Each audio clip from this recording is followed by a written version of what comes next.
it's Ashley. Welcome back to my channel.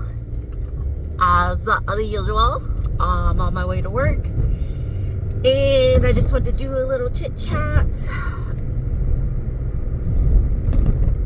give it my unsolicited opinion.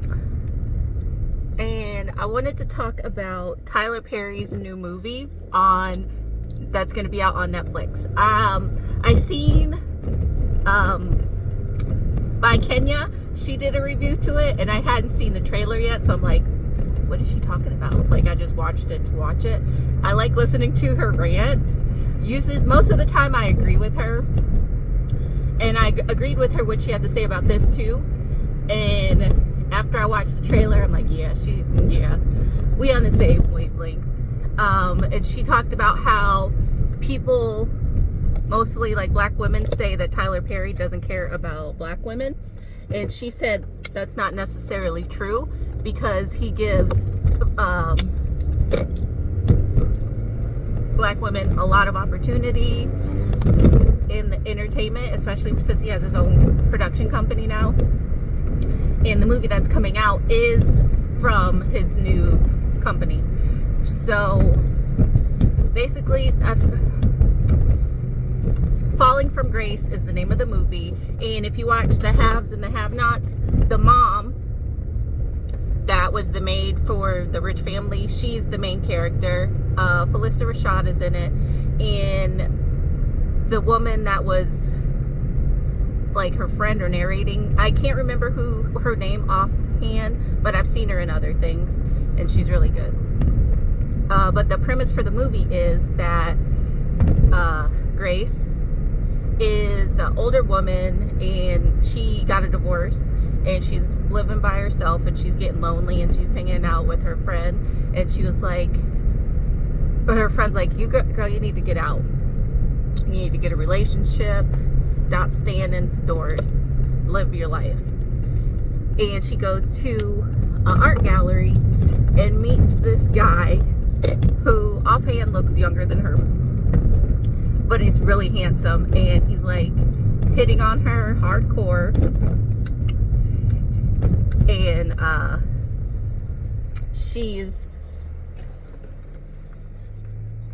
at first she's like apprehensive, like, what does he want? What is he trying to do? He was hitting on you, girl. He wanted to get some of that. And everything's great. They fall in love, get married, and as soon as she throws that bouquet from the previews, I don't even know if they made it to the honeymoon. But Hey. These are beautiful. So are you. Thank you. Tell me something. I mean, I know you've had many young women. I was just wondering, why me? Shouldn't the question be, why not you? I was falling hard. I didn't even know that a man could be that perfect. You married me. And it was a whirlwind. It was the happiest time of my life. That's when everything I knew shattered. He did a 180, like, turned into a piece of shit. Like, she was sleeping, and she came downstairs, and he was sitting on the couch, on a chair, and was on the phone, and she was like, hey, what are you doing? And he like turned around, and he was like, you know what, Grace? I don't like you checking up on me. Who are you talking to? Grace, they don't like being checked up on. And after that, I was like, damn.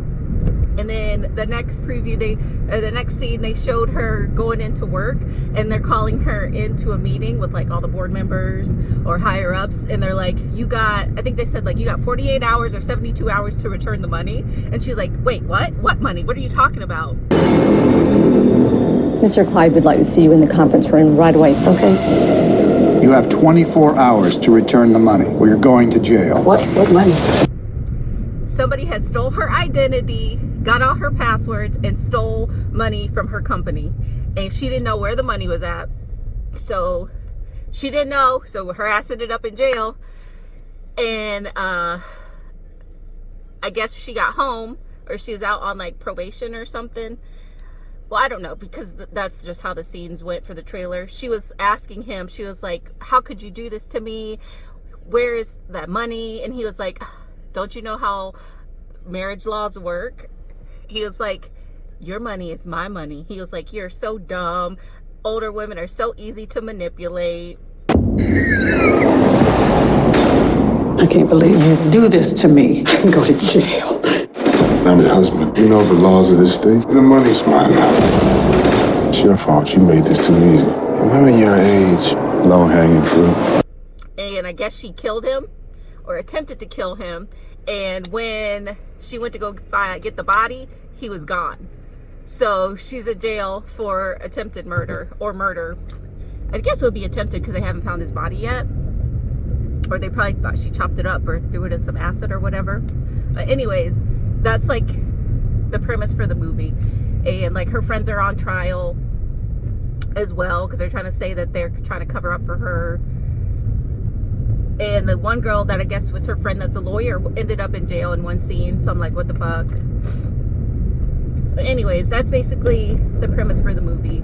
Some woman gets duped after falling in love with some little pretty boy fucking scam artist of the year and gets put in jail for it. Has her life ruined, basically. And back to what I was saying is people don't like Tyler Perry because, or they haven't been supporting him like they used to, because he always puts black women in struggle positions in almost every movie. They can't just be living a normal life like most black women are. It's always the bad part or some kind of struggle. Like in I Can Do Bad All By Myself, she was a druggie, alcoholic, who was with an abusive child molester. Diary of a Mad Black Woman. Yeah, she started out, well, I can't even remember, but I just know like the part after they got a divorce, he was a piece of shit. He treated her like a piece of shit while they were married. She did all this stuff for him while he was trying to get his degree to become a lawyer. But basically, even in his show, The Haves and the Have-Nots, the mom's a maid, the daughter is a prostitute or an escort. Like, there's nobody who's having there's like no redeeming, like they can't be normal, they can't have any redeeming qualities.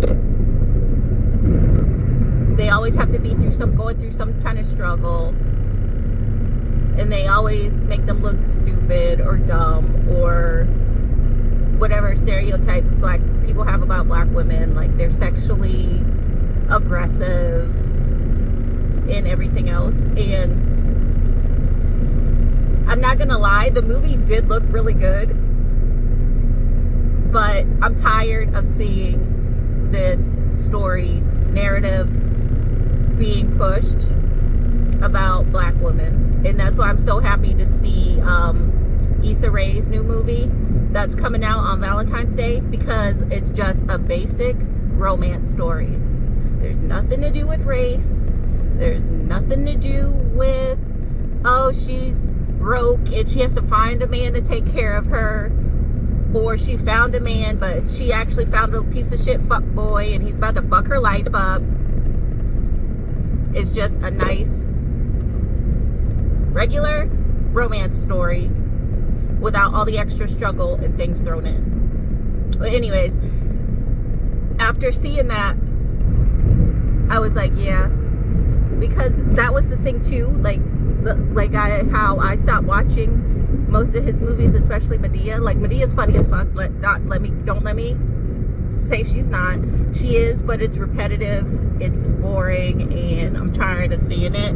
Like the same things over and over again. You know, Medea's about to act ignorant. She's about to pull out her gun. She's about to beat somebody's ass.